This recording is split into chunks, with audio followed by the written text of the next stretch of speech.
Makanya saya diantara sholawat yang senang itu sholawatnya Habib Ali Al-Habsyi yang ngarang Simtudura. Kalau beliau baca sholawat itu sholatan yattasilu biha ruhul musolli alaihi bi fayam basitu fi qalbi sirru nuri ta'alluqi bi wa hubbi wa yuktabu biha bi inayatillahi ta'ala fi hisbi. Jadi dia baca sholawat itu, ya Allah berikan sholawat kepada kekasihmu Muhammad.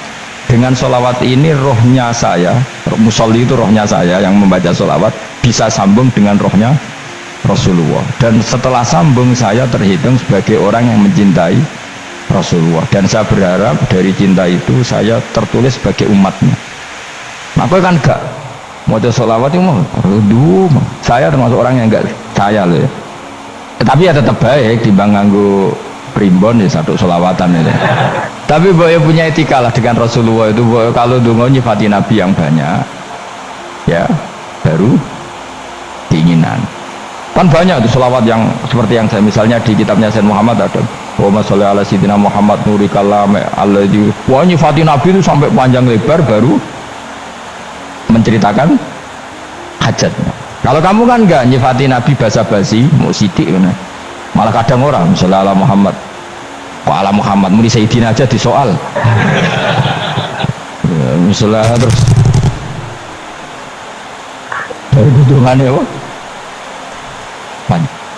Saya termasuk yang enggak setuju karena itu menurut saya kurang etika. Makanya Rasulullah itu kalau berdoa, kalau dia nyifati Allah, coba tak beri satu contoh saja doanya Nabi. Alhamdulillah hamdan yuwafi ni'amahu wa yukafi'u mazidah ya Rabbana lakal hamdu kama yanbaghi li jalali wajhika 'azimi sultanik la nuqsi sana'an 'alaika anta kama asnaita 'ala nafsik. Itu sudah berapa itu nyifatin itu belum doanya tuh. Nah kamu kan enggak Allahumma alhamdulillah rabbil alamin Allahumma ya Allah di hajati gremeng seramu tuh kan dan gak bakat wali.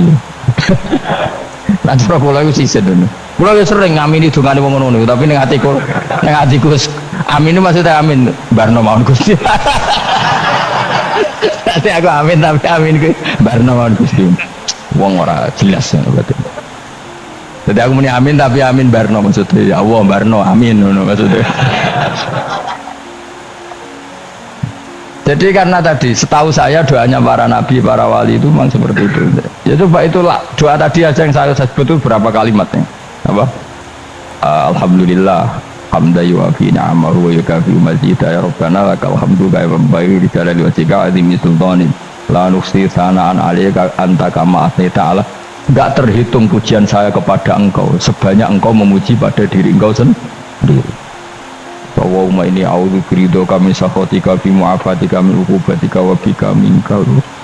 Allahumma sholli bi haqqi jabarutika wa bi khawsika. Kan panjang sekali doanya wali-wali itu, tapi semuanya mensifati Allah. Bahkan banyak yang kemudian lupa enggak doa. Coba haji, doa haji itu coba. Labbaik Allahumma labbaik la syarika lak innal hamda wa ni'mata laka wal mulka la syarika lak wa ni'mat. Itu kan labbaik saya siap melaksanakan perintahmu ya Allah sa'dik. Engkau yang punya pujian, engkau la syarika lak lakal. Itu malah enggak ada, jarang malah ada doanya. Itu kalimatnya talbiyah semua. Allahumma antal azil akram itu sudah seperti itu. Karena tadi al mu'min yashghaluhu sana 'ala Allah min ayyakuna li nafsihi dzakiran. Mukmin sejati adalah sibuk memuja Allah sampai lupa jatah dirinya sendiri. Nah, kowe kan gak mujine Allah basa-basi, dongane tenan. Itu jadi makhluk aneh gitu, jadi hubungan mbak pangeran itu wong aneh. Ya tapi jangan bakat wali, semuanya ikut ini, semuanya itu. Ya dong ngono, kok mari wali kakean malah gak elit. Jadi, tapi saya mohon itu di sholawat itu usahakan jumlah, paling enggak jumlah sholawatnya banyak, doanya sedikit. Paling enggak misalnya kamu tidak punya kalimat yang apa baik ya mau sholawat yang 100 itu gak ada salah, biar guling-gilingan apa. Kita menyebut kekasihnya Allah lebih banyak ketimbang kita menyebut hajat kita sendiri ya gitulah, paling tidak punya etika seperti itu ya. Kalau kamu nggak punya sewot-sewot sing keren, bacalah sholawat berapa 100 terus cerita awam Gusti utang kula kathah mungkin raja wis roh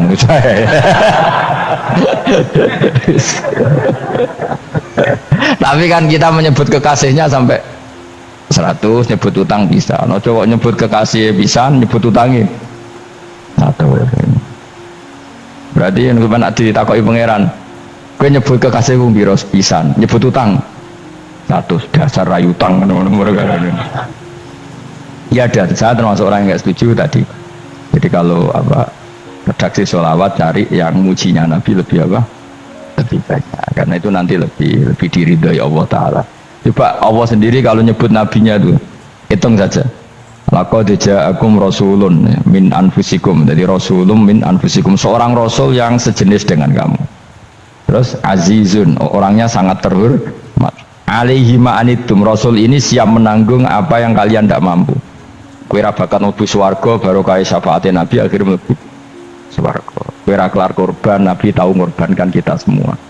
Dokha Rasulullah bikab ini terus hada an ahli wa hada amman lam yudokhi min mati jenis alihima anittum, Nabi menanggung apa yang kalian berat. Azizun, Nabi itu ali, terus harisun alaikum, Nabi sangat berkomitmen menyelamatkan kalian.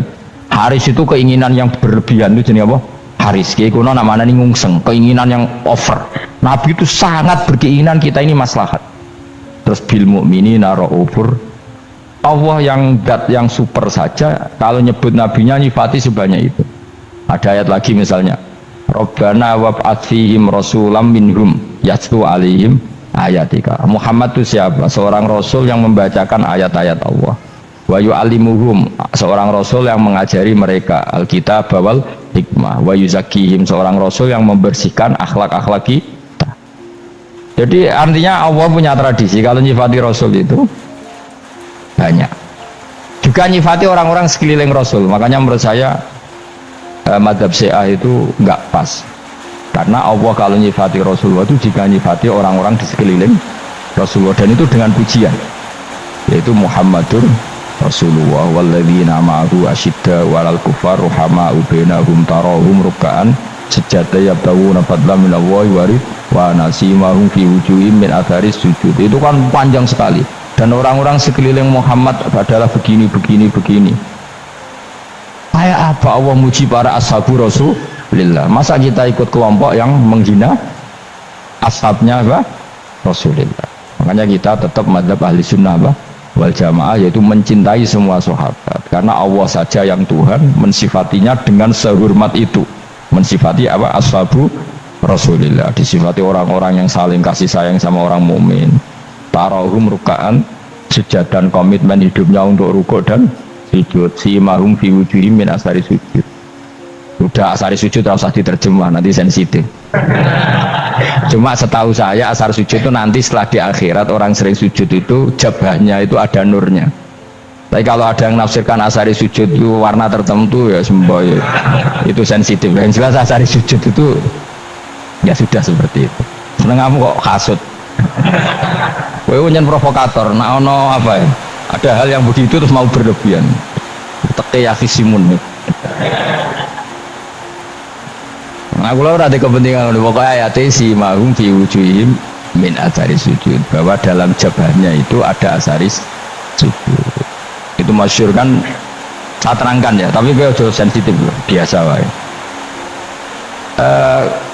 Suatu saat Rasulullah itu ngendikan begini, nanti saya kata Nabi akan nyafaati kalian semua. Sahabat-sahabat tanya, ya Rasulullah dengan sekian miliar orang bagaimana kamu mengenali kita? Saya ulang lagi, suatu saat saya nanti akan nyafaati kalian karena saya kenal kalian. Maksudnya di akhirat.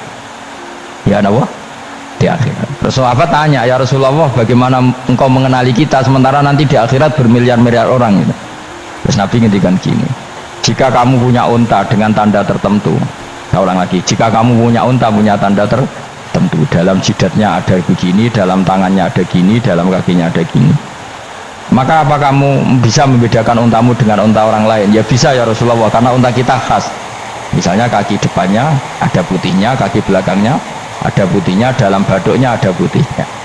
Kata Nabi, inna ummati yut'auna yaumal qiyamati hurran muhajjalin min asaril wudu. Nanti umatku nanti wajahnya juga bersinar, tangan kakinya juga bersinar. Jadi asar itu saya pastikan secara riwayat itu akhirat, artinya tentang akhirat. Tapi bahwa yang di dunia ada yang memulai asar itu dia monggo mawon. Loh itu bagus kan, artinya ekspresi percepatan. Tidak apa-apa loh, daripada kalau gue jelas ini. Maksudnya ya orang ngetok, ya banyak jarang sujud tenan. Wes ora usah sensitif, tapi yang jelas ya nanti. Ya sebenarnya kiamat ruang samu. Nanti hisab itu nanti kalau hitung hanya sekitar 3 jam. Hisabnya sak dunia itu hanya sekitar, karena malaikat itu tidak kesulitan sama sekali. Tak warai ya. Ini nggak akan salah saya dalam hal ini karena riwayatnya sahihah. Kenapa hisab itu hanya butuh mau rubu'un nahar, seperempat dari siang enggak. Anggap saja siang itu 6 jam atau 12 jam itu aja terserah. Kalau 12 paruhnya kan 6 ya. Seperti seperempatnya berarti 3. Itu gini. Jadi nanti di mahsyar itu kan yauma tabyaddu wujuh wa taswaddu wujuh. Yaudah yang kafir itu gelap, hilang. Wajahnya, tubuhnya semuanya gelap. Yang mukmin itu semuanya terang. Jadi sudah yang tabyaddu wujuh atas suatu wujuh otomatis terus nyingkap.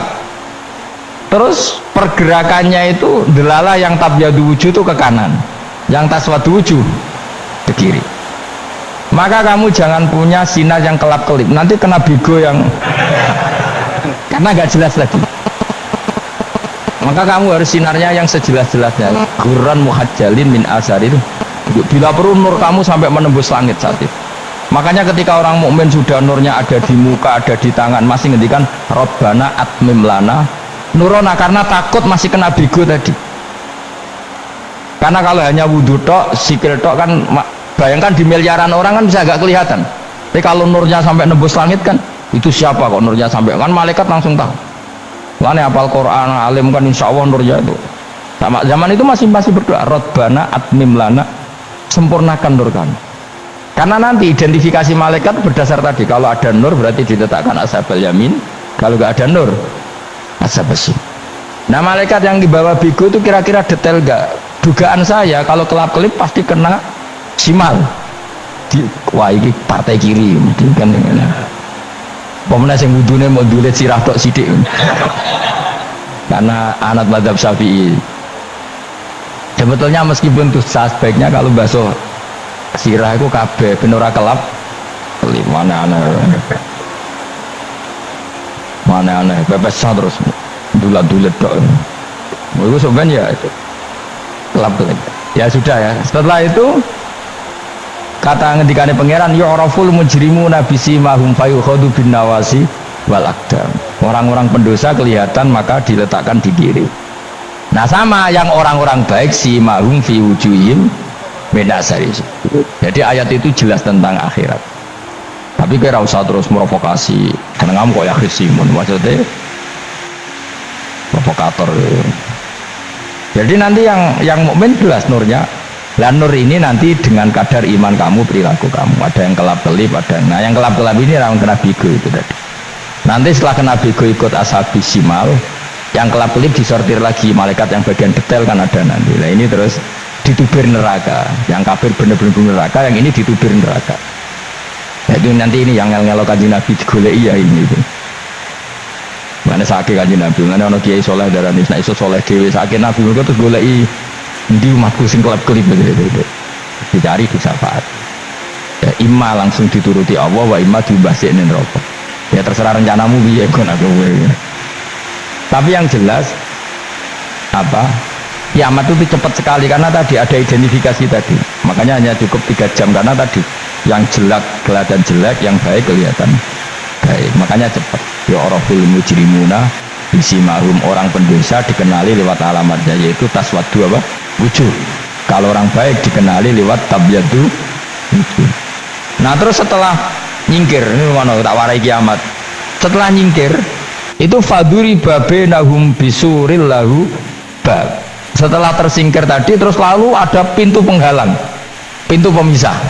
Nah pintu pemisah tadi yang sisi kanan langsung jadi surga, yang sisi kiri jadi neraka. Itu disebut faduri babenahum bisuril lahu bab batinu fi rahmatu wa dhahiru min kibalihil adab. Yang pintu arah kanan otomatis wilayah surga, yang pintu kiri otomatis wilayah. Nah problemnya ketika penutupan pintu itu yang kelap-kelip itu katut kemana ini yang makanya kamu jangan malok partai yang apa kelap-kelip yang nggak jelas itu koalisi kemana ya. Kalau partai besar kan iso nyalon presiden, partai kecil kan ikut mana ini kan? Tingkat sore 1%, 2% kan repot. Nah, coba misalnya nur kamu 2%, berarti gelap kamu kan 98%. Kira-kira malaikat mengkategorikan kemana coba? Ayo jawab. Gelap loh, kode semangat padahal itu bagian dari kamu. Kalau satu tubuh itu sinarnya hanya 2%, kira-kira kategorinya itu partai gelap, partai terang. Kode semangat kok ya itu. Berarti kegaruk kemana? Kiri. Tapi bisa saja malaikat cara berpikir gini, tapi kok ada cahayanya ya? Padahal kata Allah yang bercahaya ashabul yamin, kan nggak ada bilang cahaya terang. Bisa saja malaikat alhamdulillah berpikir begitu. Ya nanti kita rayu saja supaya berpikir ini kan yang penting ada cahaya. Kan Allah tidak bilang terang apa kelap-kelip. Ya mungkin saja asal ada cahaya dikategorikan lahu nur, punya apa? Nur. Tapi yang jelas saat itu pun yang sudah punya cahaya masih berdoa Rabbana atsmim lana nurona, ya Allah saya mohon sekali nur-nur kami sempurna. Jadi ini saya bantu teman-teman yang hafid-hafid supaya tahu maknanya ya, dan yang nggak hafid ya dengar ya. Kalau nur itu penting, makanya Nabi itu kayak apa? Nabi itu orang super itu kalau ngendikan wa mat'al min fauqi nuran wa min tahti nuran wa an yamini nuran wa an simali nuran, sampai terakhir Nabi masih mendoa untuk dirinya waj'ali nuran, dan semua tubuh saya jadi nur. Saya Nabi sudah gitu, ya Allah jadikan sisi depanku nur, belakang kami nur, kanan nur, kiri nur, terakhir itu apa? Waj'alni nuran, dan doa semoga semua tubuh saya jadi nur. Itu termasuk doa yang sering saya baca karena saya takut kelap-kelip tadi. Ini bahaya ini kalau malaikat. Saya tidak tahu cara berpikir malaikat tadi, apa ngitung 98% maka dikategorikan apa? Gelap, apa dihitung nurnya saja? Wong instruksinya Allah kan yang ada nur ashabul yamin, meskipun kelap-kelip kan punya nur. Saya tidak tahu nanti ikut 2% ikut mana kalau di partai koalisi itu? Ikut yang menang biasanya, ikut yang apa? Ya paham ya, makanya saya mohon kalau wudhu itu usahakan sempurna, terutama wudhu sholat. Kalau nggak wudhu sholat itu sebaiknya nggak sempurna, supaya ada bedanya wudhu sholat sama wudhu tidak sholat. Rasulullah itu masyhur gitu ya, Rasulullah itu kadang tawaddu'a wudhu'an khafifan, wudhu yang sederhana, yaitu hanya sekali-sekali dan tidak sempurna. Ketika ditanya as-sholat ya Rasulullah, tidak.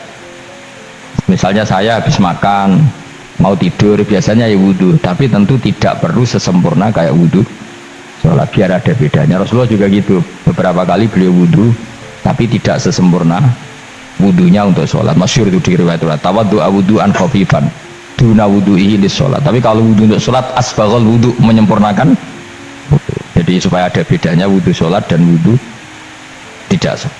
Saiki gak wong sore iso ngaji padha kabeh. Abu Bakar ya gitu, ana wong poso sunat kok nyediakno buka dimarahi.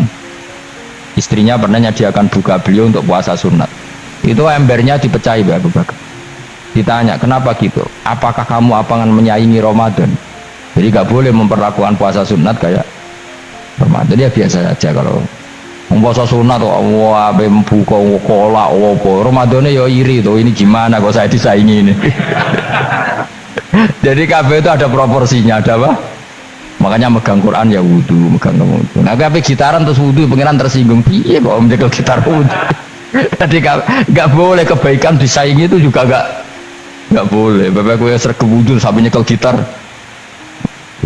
Quran tersinggung, wah semen itu gak semen kan. Malaikat panitia kan ya tersinggung. Kabeh itu kan ada proporsinya, apa? Ada proporsi. Itu hebatnya Rasulullah. Jadi kalau beliau wudhu, bahkan wudhu itu wudhu li sholat sama tidak sholat itu, misalnya sholat sunat itu kamu mampu ngadeg boleh nggak duduk? Boleh. Kalau sholat fardu nggak boleh, biar ada bedanya. Fardu itu spesial, nggak boleh, harus berdiri. Kalau sunat pun harus berdiri. Fardu tersinggung, iya sunat kok nyaingi aku kan gitu kayak. Ya makanya sholat fardu wajib berdiri ya, sholat sunat boleh duduk meskipun mampu loh ya. Nggak boleh sama, sholat sunat pun harus berdiri, berarti ada sunat menyaingi fardu ya, jelas ya. Jadi aturan main itu harus jelas, nggak boleh. Makanya Abu Bakar itu nggak mau kalau ada orang puasa sunat kemudian apa Abdullah bin Mas'ud lebih parah, dia itu tukang nyuwepeng orang yang selalu sholat duha. Makanya saya itu duha itu jarang, karena takut kena sweepingnya siapa? Abdullah bin Mas'ud. Itu ada orang khusyuk tiap hari duha, di sweeping sama dia. Apakah kamu menjadikan sholat ini jadi fardu? Kok mbok lakoni bedino? Awas nak mbok lakoni bedino. Di era akhir duha dilakoni bedino, perkara ini butuh duit. Itu kalau zaman Abdullah bin Mas'ud kena sweeping apa? Karena berarti menandingi far. Yes, kira usah anut ilmu ku bahaya itu di sensitif.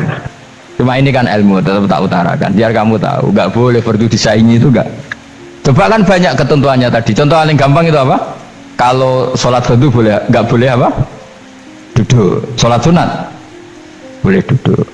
Sholat sunat boleh di kendaraan sesuai jalannya kendaraan. Nama tawajjahat bi rohilatu. Kalau sholat fardu, kalau kamu naik unta harus turun untuk memastikan di kiblat.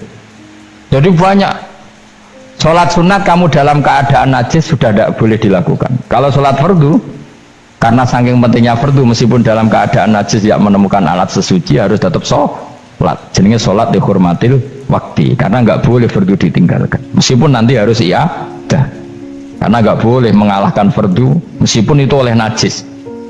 Jadi misalnya kamu pergi hanya bawa satu celana, kemudian di terminal atau apa kena najis, kena uyah sampean misalnya, kamu harus tetap wudu dan sholat, karena nggak boleh fardu ditinggalkan. Meskipun nanti harus iyadah, karena sholat kamu tidak sempurna. Dalam keadaan celana kamu najis, boleh nggak sholat sunat? Oh nggak boleh, karena kalau fardu itu darurat, memang suatu yang harus maka dilakukan. Tapi kalau kamu dalam keadaan nggak suci, nggak boleh melakukan sholat apa? Sunat. Karena fardu itu spesial apa? Spesial. Bon kula terus nang. Wamtazil yauma ayyuhal mujrimun. Ya, jadi orang mujrimun harus terpisah dari orang apa? Mukmin. Dan yang keharusan itu ketika di surga. Tapi kalau di dunia ya boleh muamalah boleh. Ya muamalah yang halal maksudnya.